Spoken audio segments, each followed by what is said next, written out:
Hello दोस्तों, आप लोगों को बहुत बहुत स्वागत है मेरे चैनल पायोनियर्स कैफ़े में। तो आज मैं 30 मार्च से लेकर मार्च की 30 तारीख से लेकर 7 अप्रैल तक 7 अप्रैल तक जितना बैंकिंग और फिजिकल रिलेटेड न्यूज़ है, जितना बैंक रिलेटेड न्यूज़ है और फिजिकल रिलेटेड न्यूज़ है, उन सबको मैं कवर करने की कोशिश करूँगा। और आप लोग शायद यूट्यूब वीडियो में देख ही चुके होंगे कि इसी जीसीपीओ का जो एग्ज़ाम है वो मई महीने को होने को जा रहा है। तो शायद ये वीडियो उस एग्ज़ाम में भी बहुत काम आ जाए आप लोगों को जो इसी जीसीपीओ का तैयारी कर रहे हैं। उसमें एक पेपर आता है जिसमें पूरा बैंक और फिजिकल रिलेटेड करंट अफेयर्स भी रहता है, तो उसके लिए शायद हेल्पफुल हो जाए। तो ठीक है, चलिए शुरू करते हैं हम हमारे पहले सवाल से। तो ये रहा हमारा पहला सवाल कि व्हिच बैंक लॉन्चेस माइक्रो पे on pin on mobile technology. तो इसका आंसर है एक्सिस बैंक। तो ये जो माइक्रो पे का जो कॉन्सेप्ट और पिन ऑन मोबाइल का जो कॉन्सेप्ट है, मैं थोड़ा आप लोगों को समझाने की कोशिश करूँगा। तो देखो दोस्तों कि ये जो माइक्रो पे है ना, इसकी मदद से हमारा जो स्मार्टफोन है ना वो एक पीओएस मशीन में कन्वर्ट हो जाएगा। अभी पीओएस मशीन का मतलब क्या है? पीओएस मशीन का मतलब है जैसे कि आप लोग कभी शॉपिंग मॉल में जाते हुए देखे होंगे, या तो कई सारे रेस्टोरेंट में कि बिल जब पे करते हैं कोई चीज़ आप खरीदने के बाद, या रेस्टोरेंट में जाकर खाना खाने के बाद, काफ़ी सारे जो मतलब जो रिच आदमी होते हैं वो लोग क्या करते हैं, कार्ड स्वाइप कर देते हैं। रिच नहीं, आप आजकल के दिन में लगभग सभी के सभी ऐसे ही करते हैं। तो इस ये जो टेक्नोलॉजी है ना, जिस मशीन में जो वो कार्ड स्वाइप करते हैं ना, उस मशीन को कहते हैं पीओएस। पीओएस मतलब एक मशीन देखे होंगे, उसमें आप कार्ड स्वाइप कर देंगे तो आपका जो जितना आपका अमाउंट का आपने खरीदा है वो पे हो जाएगा। तो अभी जब मोबाइल में इस एप्लीकेशन का होगा तो वो मोबाइल ही खुद एक पीओएस मशीन में कन्वर्ट हो जाएगा। तब मोबाइल के अभी सभी कार्ड पे नहीं हुआ है, अभी सिर्फ वन टैप कार्ड है ना, कार्ड की जो नंबर है वो उससे सिर्फ ट्रांजैक्शन हो सकता है इस माइक्रो पे ऐप की मदद से। एक्सिस बैंक से जुड़े काफ़ी सारे इन्फॉर्मेशन आपको अभी दिखने को मिलेंगे कि एक्सिस बैंक ने रिसेंटली सिटी बैंक को 12,325 करोड़ की रुपए की बदले में एक्वायर कर लिया है। ये जो सिटी बैंक है ये लगभग डूबने की कगार पे था, तो एक्सिस बैंक ने इसको एक्वायर कर लिया। अभी से सिटी बैंक का जितना ब्रांचेस था वो अभी एक्सिस बैंक में कन्वर्ट हो जाएंगे। दूसरा है, आप देख ही पा रहे होंगे कि एक्सिस बैंक और फ्लिपकार्ट ने मिलके एक super elite credit card launch किया है। और जो तीसरा है, जो मेरे को सबसे ज़्यादा इम्पोर्टेंट लगा है, वो है कि एक्सिस बैंक और इंडियन इंस्टीट्यूट साइंस ये दोनों मिलके एक सेंटर बना रहे हैं। एक सेंटर बना चुके या बना रहे हैं, किसके लिए? फॉर मैथ एंड कंप्यूटिंग के लिए। हाँ, तो जो इंडियन इंस्टीट्यूट ऑफ टेक्नोलॉजी है ना, उस जगह पे एक सेंटर बन रहा है मैथ और कंप्यूटिंग का। अब इन दोनों को मिले एक्सिस बैंक और इंडियन इंस्टीट्यूट साइंस का ये एक जॉइंट वेंचर है। तो ठीक है, अभी देख ही पा रहे होंगे आप लोग, चाहे तो स्क्रीनशॉट कर लो इसको।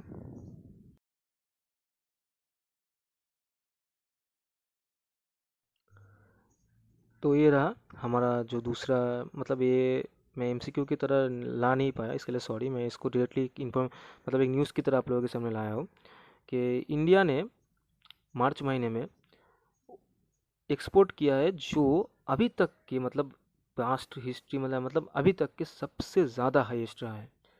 कितने का किया है? 750 बिलियन यूएस डॉलर का इंडिया ने एक्सपोर्ट किया है। समझ सकते हो ना भाई लोग कि इंडिया का जो तरक्की है वो धीरे धीरे बढ़ रहा है हमारा कंट्री का। ये तो बड़ी प्राउड मोमेंट की बात है कि इंडिया ने एक्सपोर्ट किया है भाई 750 बिलियन यूएस डॉलर का। इसमें इंडिया ने क्या किया, गुड्स जो है वो 422 बिलियन डॉलर का एक्सपोर्ट किया, और सर्विसेज जो है वो 254 बिलियन का एक्सपोर्ट किया है। और ये जो इन्फॉर्मेशन है ये हमारे हमारे मिनिस्टर पीयूष गोयल सर ने बताया है हम लोगों को। अभी आप इस इन्फॉर्मेशन को भी स्क्रीनशॉट कर सकते हो। ये रहा हमारा तीसरा इन्फॉर्मेशन। इसको भी मैं इन एक न्यूज़ की तरह ही लाया हूँ आप लोगों के सामने। क्या है ना, न्यूज़ को थोड़ा ध्यान से देखो। इससे न्यूज़ जब आप कवर करोगे तो कोई भी पॉइंट्स छूटेंगे नहीं। तो इसलिए मैं आपको न्यूज़ की तरह ही लेकर आया हूँ। सेबी ने क्या किया, सेबी ने एक पीएनबी फाइनेंस नाम का कोई कंपनी है, उसके ऊपर 36 करोड़ का पेनल्टी बैठा दिया, पेनल्टी इम्पोज कर दिया है, सॉरी पेनल्टी इम्पोज किया है सेबी ने। अभी जिन लोगों को सेबी के बारे में पता नहीं है तो मैं उनको बोल दूंगा कि इंडिया में capital market, commodity market, share market, इन सब चीज़ों का रिलेटेड, इन सभी चीज़ों का जो सबसे बड़ा मतलब एपेक्स बॉडी है वो है सेबी। सेबी इन सब चीज़ों को रेगुलेट करता है। तो ऐसा ही कुछ मार्केट था पीएनबी फाइनेंस, मतलब ऐसे कोई कंपनी था पीएनबी फाइनेंस, उसके ऊपर 36 करोड़ का पेनल्टी सेबी ने इम्पोज कर दिया है। ठीक है, चलो हम बढ़ते हैं हमारे नेक्स्ट सवाल पे। ये रहा हमारा जो तीसरा सवाल, मैंने इसको भी एक इन्फॉर्मेशन की तरह ही आप लोगों के सामने लाया हूँ। ये भी है सेबी रिलेटेड। तो सेबी ने क्या किया है, सेबी ने रिसेंटली एएसबीए लाइक फैसिलिटी को सेकेंडरी मार्केट में जो लोग ट्रेड करते हैं उसके लिए भी अवेलेबल कर दिया है। अभी तक ये एएसबीए जो लाइक फैसिलिटी था ये प्राइमरी मार्केट के लिए अवेलेबल था। अभी सेबी ने क्या किया, इस फैसिलिटी को सेकेंडरी मार्केट में जो ट्रेड करेंगे उसके लिए भी भाई अवेलेबल कर दिया है। तो अभी एएसबीए लाइक फैसिलिटी का मतलब मैं आपको समझाऊंगा, आप मेरे बात सुन के नोट डाउन कर सकते हो। एएसबीए का फुल फॉर्म है application supported by A blocked amount. मैं फिर से बोल रहा हूँ, एएसबीए का फुल फॉर्म है application supported by A blocked amount. Okay, अभी ना इसका जो मतलब इसका जो काम है वो मैं आपको बताऊंगा। यूँ मान लो कि कोई आदमी कोई कंपनी में गया, उस कंपनी का थोड़ा सा कुछ परसेंट शेयर्स खरीदने के लिए। तो उसने क्या किया, उसने जाने से पहले अपनी बैंक में गया और बैंक में कुछ अमाउंट जो है वो उसने ब्लॉक्ड अमाउंट की तरह रख दिया।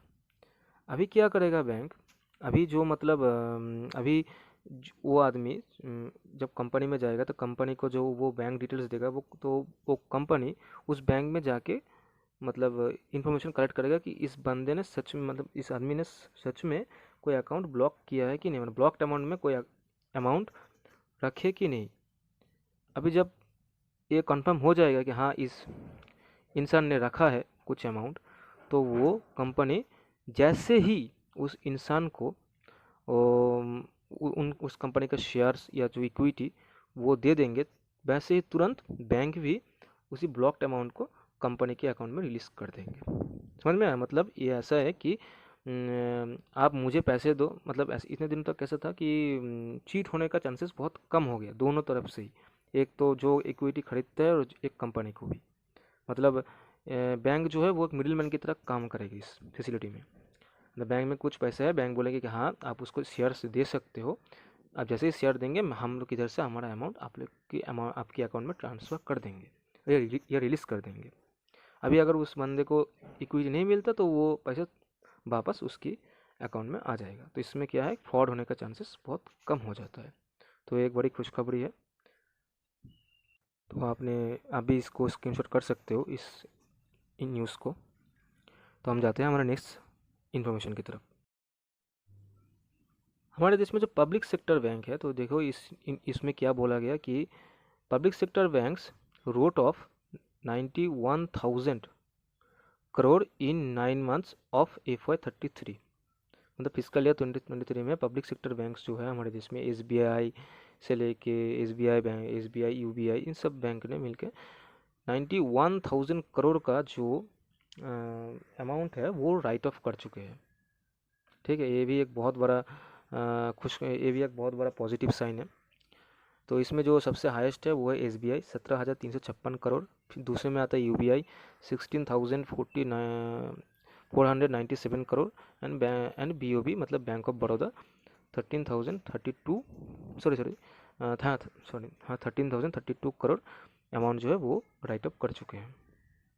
ठीक है, तो चलिए हम बढ़ते हैं हमारे नेक्स्ट सवाल पे। हमारा जो नेक्स्ट सवाल है वो SBI रिलेटेड है, आप लोग देख ही पा रहे होंगे। तो SBI ने रिसेंटली अनाउंसमेंट ये कर चुका है कि वो 48 लाख रुपए डोनेट करेंगे फ्री प्लांटेशन के लिए। ठीक है, अभी SBI और इको फाउंडेशन का ये एक जॉइंट वेंचर है। इको फाउंडेशन एक NGO है, और इन दो SBI और इको फाउंडेशन दोनों मिलके बेंगलुरु में गार्डन सिटी यूनिवर्सिटी नाम का एक यूनिवर्सिटी है, उसमें 48 लाख रुपए इन्वेस्ट कर रहे हैं फ्री फॉर ट्री प्लांटेशन के लिए। ओके, ये बेसिकली कुछ नहीं है, ये एक CSR है। CSR का मतलब है कॉर्पोरेट सोसाइटी रिस्पॉन्सिबिलिटी।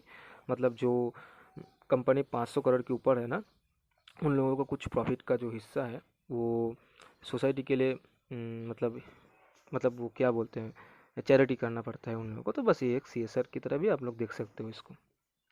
तो चलिए हम बढ़ते हैं हमारे नेक्स्ट न्यूज़ पे। तो ये न्यूज़ है भाई एयरटेल और IPPB, मतलब इंडियन पोस्ट पेमेंट बैंक की रिलेटेड। तो इन दोनों ने मिलके, मतलब IPPB Indian post payment bank और एयरटेल ने मिलके व्हाट्सएप बैंकिंग सर्विसेज लॉन्च किया है। ठीक है, अभी ये चीज़ इन दोनों कंपनियों का जॉइंट वेंचर है। ठीक है, ये भी है जॉइंट वेंचर की तरह ही आप इसको भी देख सकते हो। फिनो पे पेमेंट बैंक राजस्थान रॉयल्स के साथ फिर से उसका जो एसोसिएशन है वो रिन्यू कर गया। मतलब फिनो पे पेमेंट बैंक जो है वो राजस्थान रॉयल्स के साथ ही पहले भी टाई अप था। उसने क्या किया, उसका रिन्यू किया। ठीक है, किस चीज़ के लिए रिन्यू किया? IPL का सीज़न 16 के लिए। ठीक है, और जो फिनो पे पेमेंट बैंक का है उसका जो MD और CEO है वो है ऋषि गुप्ता सर। फिनो पे पेमेंट बैंक 4 अप्रैल 2017 में इस्टेब्लिश हुआ है। इसका जो हेडक्वार्टर है नवी मुंबई में है। ठीक है, तो आप इसको भी स्क्रीनशॉट कर सकते हो। अगेन भाई एक्सिस बैंक रिलेटेड न्यूज़ है भाई। एक्सिस बैंक और श्रीराम फाइनेंस ने रिसेंटली कोलैबोरेट किया है। किस चीज़ के लिए भाई कोलैबोरेट किया है? इन दोनों कंपनियों ने मिलके लोन्स प्रोवाइड करेंगे MSME इंटरप्राइजेस को। ठीक है, और होम लोन भी दे देंगे ये लोग मिडिल क्लास लोगों के लिए। लो इनकम, जो जिन लोगों का लो इनकम है उन लोगों के लिए भी देंगे, और ये चीज़ रूरल एरिया में ये लोग कंडक्ट करेंगे। ठीक है, तो आप लोग इस चीज़ को भी स्क्रीनशॉट कर सकते हो। अगेन भाई कोलाबोरेशन रिलेटेड न्यूज़ है। मतलब आजकल क्या हो रहा है ना कि बैंक जो है ना वो काफ़ी सारे कंपनियों के साथ कोलाबोरेट कर रहा है। मतलब दोनों ने मिलके कोई जॉइंट वेंचर निकल रहा है तो ये भी है। SBI ने भी किया है गोदरेज कैपिटल के साथ। क्या करेंगे इन दोनों कंपनियों ने मिलके to offer banking products services for financial inclusion. मतलब इन दोनों ने मिलके, इन दोनों कंपनियों ने काफ़ी सारे बैंकिंग प्रोडक्ट्स, मतलब कोई लोन देना हो, FD RD करवाना हो, ये सब चीज़ें और सर्विसेज भी प्रोवाइड करेंगे इन दोनों कंपनियों ने मिलके। ठीक है, इस तरह के न्यूज़ के भी भाई बहुत आने का चांसेस रहता है कि जब कोई स्टेट गवर्नमेंट हो या सेंट्रल गवर्नमेंट हो किसी संस्था से लोन लिए हो या किसी संस्था ने उनको लोन दिया, तो इस तरीके की न्यूज़ का भी आने का बहुत ज़्यादा चांसेस रहता है। तो 3 न्यूज़ एकदम सेम टाइप के आपको लोगों को दिखने को मिलेगा एक के बाद। तो वर्ल्ड बैंक ने क्या किया है, उड़ीसा को एक $100 मिलियन का जो लोन दिया। ठीक है, मैं इसको पढ़ के सुनाता हूँ कि world bank gives $100 million loan to Orissa to response to disaster and enhance its social protection coverage for poor through digital platforms. मतलब क्या है ना कि आप लोग जिन जिन को पता है, मतलब लगभग सभी को पता होंगे कि उड़ीसा मतलब कितना झेलता है भाई नेचुरल डिजास्टर को। मतलब हर साल उस जगह पे भाई तूफान आ जाता है बहुत। मतलब क्या हो, मतलब समझ ही जाएंगे होंगे आप लोग कि तो उस नेचुरल डिजास्टर्स को भाई मैनेजमेंट करने के लिए वर्ल्ड बैंक ने उड़ीसा को क्या किया, $100 मिलियन का भाई लोन दिया है। ठीक है, तो चलिए हमारा दूसरा जो सवाल है, सेम तरीके की न्यूज़ है भाई। वर्ल्ड बैंक ने क्या किया, $363 मिलियन कर्नाटका को दिया है। पर इस बार पर्सपेक्टिव थोड़ा थोड़ा अलग है। किस लिए दिया कर्नाटका को? कि 2 मिलियन रूरल फैमिलीज़ में वाटर सप्लाई देने के लिए ही वर्ल्ड बैंक ने $363 मिलियन कर्नाटका को लोन दिया है। मतलब जो रूरल फैमिलीज़ है, 2 मिलियन रूरल फैमिलीज़ पे वाटर सप्लाई जाए, इसके लिए वर्ल्ड बैंक ने $363 मिलियन कर्नाटका को दिया है। तो देख लेते हैं हमारा नेक्स्ट सवाल। ये भी भाई सेम टाइप का ही न्यूज़ है। वर्ल्ड बैंक ने असम को दिया $108 मिलियन टू डिजास्टर मैनेजमेंट। अब भाई असम तो भाई पता ही है, मतलब हर 2 साल में भाई उसमें जगह पे बाढ़ आ जाता है भाई। हाँ, तो मतलब सभी को पता है कितना वो ये एक स्टेट भी है बहुत ज़्यादा झेलता है भाई नेचुरल डिजास्टर के। तो इस सेम भाई नेचुरल डिजास्टर मैनेजमेंट के लिए भी वर्ल्ड बैंक असम को $108 मिलियन का जो है वो लोन दिया है। चलो देखते हैं हमारा नेक्स्ट जो सवाल है। ये जो सवाल है भाई, आप लोग शायद अब तो स्क्रीन पे देख ही रहे होंगे। ये मतलब बहुत चर्चे में रहा है भाई। मतलब 5 अप्रैल से भाई मतलब ये एकदम मतलब भाई तू क्या बोला भाई, आग लगा दिया भाई पूरे बैंकिंग इंडस्ट्री को। तो क्या है ना मतलब अब यूट्यूब खोलो, हर जगह पे भाई इस रिलेटेड कोई ना कोई एक तो वीडियो देख ही पाएंगे बड़े बड़े चैनल पे। तो मैं भी अपनी तरीके से थोड़ा सा समझाने की कोशिश करूँगा आप लोगों को। पहले तो जो भाई न्यूज़ पढ़ लेते हैं। क्या है न्यूज़ कि public sector banks transfer 35,012 crore unclaimed deposits to RBI. ठीक है ना भाई, ये जो टर्म है ना भाई 35,012 करोड़, भाई ये याद रखना भाई। मतलब मैं नहीं, सभी अब जितना भी देखे होंगे करंट अफेयर्स बोल देंगे कि भाई इसका आने का चांसेस लगभग लगभग बहुत ज़्यादा है भाई। आपके आने वाला जो एग्ज़ाम मतलब जो सब बोल रहे हैं कि सभी जगह पे देखने को मिल रहा है कि मई महीने को इसी जिसी पीओ आएंगे, तो उसमें भाई ये जो न्यूज़ है ना भाई आने का मतलब लगभग बहुत ज़्यादा चांस है। तो सबसे पहले भाई अनक्लेम डिपॉजिट भाई क्या होता है, मैं बोल रहा हूँ, आप मेरे बातों को सुन के नोट कर सकते हो। अनक्लेम डिपॉजिट्स का मतलब है भाई एक ऐसा मनी है जो बैंक में पड़ा रहे पर कोई क्लेम ना करे हो। मतलब क्या है ना कि मतलब जो बहुत ज़्यादा अमीर हो, एक तो होता है कि बहुत ज़्यादा अमीर है, 5-10 बैंक में अकाउंट्स ओपन करके रखे हो, किसी एक बैंक में 3 या 4 लाख पड़े हो, वो भूल गया, मतलब उसके पास बहुत ज़्यादा पैसे है भाई, वो उसका कुछ है नहीं। तो फिर बैंक क्या करेंगे, बैंक ना उसको 10 साल, अगर वो मतलब अगर वो अमीर इंसान या कोई भी 10 साल भी उस डिपॉजिट को क्लेम करने नहीं आएंगे, तो बैंक उसका अनक्लेम डिपॉजिट के खाते में डाल देंगे और उसको क्या करेंगे, आरबीआई के पास ट्रांसफ़र कर देंगे। ठीक है, मैं फिर से बोल रहा हूँ, अगर किसी ने सॉरी मैं आमिर फमीर में नहीं बोलूँगा अभी, किसी ने बैंक में कोई अकाउंट ओपन किया और उसमें कुछ पैसा जमा करे हो, और किसी तरीके के शायद मतलब कोई कोई भी कारण हो, वो 10 साल के लिए उस डिपॉजिट को लेने नहीं आया हो, मतलब वो डिपॉजिट को क्लेम ना किया हो। समझ रहे हो भाई? इस तरह के जब वो 10 साल हो जाएंगे तो बैंक क्या करेंगे, उस अमाउंट को अनक्लेम डिपॉजिट घोषित कर देंगे, या जो है मतलब अनक्लेम डिपॉजिट घोषित कर देंगे और उसको आरबीआई के पास ट्रांसफ़र कर देंगे। तो इसमें भी भाई एसबीआई टॉप है, मतलब एसबीआई देख ही पा रहे होंगे कि SBI 8,086 crore unclaim deposit RBI को ट्रांसफ़र किया है। सेकंड में आता है भाई पीएनबी 5,340 करोड़। तीसरा आता है भाई कनाडा बैंक 4,518 करोड़। ठीक है, मतलब भाई समझ पा रहे हो भाई कितना पैसा लोग मतलब भूले जा रहे हैं विड्रॉ करने के लिए। तो ठीक है भाई, इसको भाई बहुत ज़्यादा इंपॉर्टेंट न्यूज़ है भाई। तो अब इसको स्क्रीनशॉट कर सकते हो। ठीक है, चलो नेक्स्ट सवाल पे। नेक्स्ट जो सवाल है भाई इसका रिलेटेड है भाई, unclaimed deposits bank transfer to DEAF maintenance by RBI. मतलब डेफ जो है वो आरबीआई का ही एक हिस्सा है। मतलब जो मतलब बैंक जो होता है ना अनक्लेम डिपॉजिट आरबीआई में जब ट्रांसफ़र करते हैं तो आरबीआई का डेफ डिपार्टमेंट है, जिसका फुल फॉर्म है डिपॉजिटर एजुकेशन एंड अवेयरनेस। ये डेफ जो अकाउंट है वही ये बैंक जो अनक्लेम डिपॉजिट आरबीआई पे ट्रांसफ़र करते हैं, तो उस अमाउंट का मतलब ये जो 35,012 करोड़ का अमाउंट का ये डेफ ही संभालेंगे, मतलब डेफ ही इसका क्या करना है, डेफ डिसाइड करेंगे। ठीक है, ठीक है भाई, हम बढ़ते हैं नेक्स्ट न्यूज़ पे।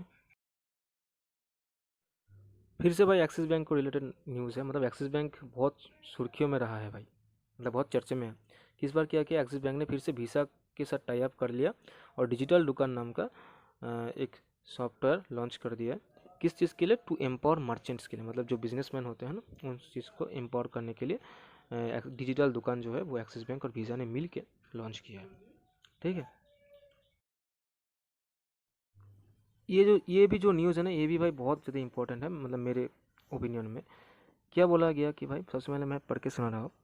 UBI becomes first Indian bank to open SRVA Malaysia for trade in rupee through UBS corresponding bank in Kuala Lumpur Malaysia. I मतलब आई का मतलब है भाई दैट इज, सब लोगों को पता ही होगा। आईआईबीएम मतलब आईआईबीएम का फुल फॉर्म है कि Indian international bank of Malaysia. तो SRBI का मतलब है कि भाई स्पेशल रुपी वॉस्ट्रो अकाउंट। ठीक है, मैं देखो मैं SRBI के बाद मैं ब्रैकेट में मैं लिख चुका हूँ। तो अभी नॉस्ट्रो और वॉस्ट्रो अकाउंट का अभी जिन लोगों का पता नहीं है वो सुन सकते हो मेरे बात। वॉस्ट्रो अकाउंट का मतलब है, मतलब अभी रिसेंट में तो आप लोग न्यूज़ में सुने ही होंगे कि काफ़ी सारे जो देश है वो इंडियन रुपये में भी ट्रेड करना पसंद कर रहे हैं। मतलब इतने दिनों तक का फॉरेन ट्रेड हो तो भाई डॉलर ही आखिरी बात होता है, पर नहीं, अभी सीन थोड़ा चेंज हो रहा है। मतलब ये बहुत प्राउड वाला फील है कि अभी दूसरे जो कंट्री वो हमारी इंडियन रुपये में भाई ट्रांजेक्शन करना चाह रहे हैं। तो इसमें भाई एक जो कंट्री है वो मलेशिया है। तो अभी ना देखो भाई, जो भाई एक मलेशिया इंडिया से कुछ खरीद रहा हो, अगर उसको पैसा ट्रांसफ़र करना हो तो वो किस में करता था इतने दिनों तक? वॉस्ट सॉरी किस में करता था भाई? भाई डॉलर में करता था।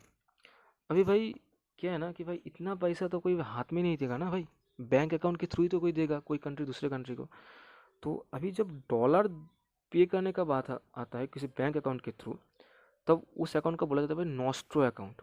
ठीक है ना भाई? अगर SBI अगर मलेशिया ने इंडिया को डॉलर में पेमेंट करता तो वो जिस बैंक अकाउंट के थ्रू करते थे उसका बोला था नॉस्ट्रो अकाउंट।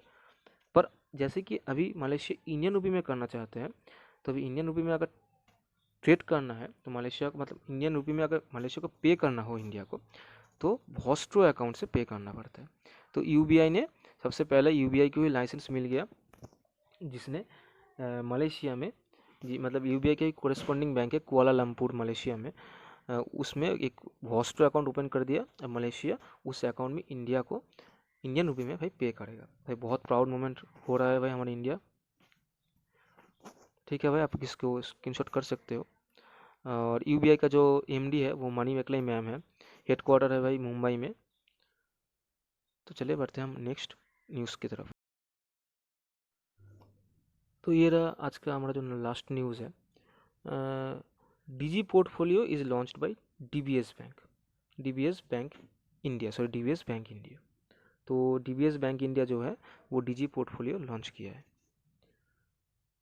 चलिए आज के लिए बस इतना ही। अगर वीडियो आप लोगों को अच्छे लगे हो, यूज़फुल लग रहे हो, तो भाई प्लीज़ लाइक कमेंट सब्सक्राइब कर देना। तो मिलते हैं नेक्स्ट वीडियो में।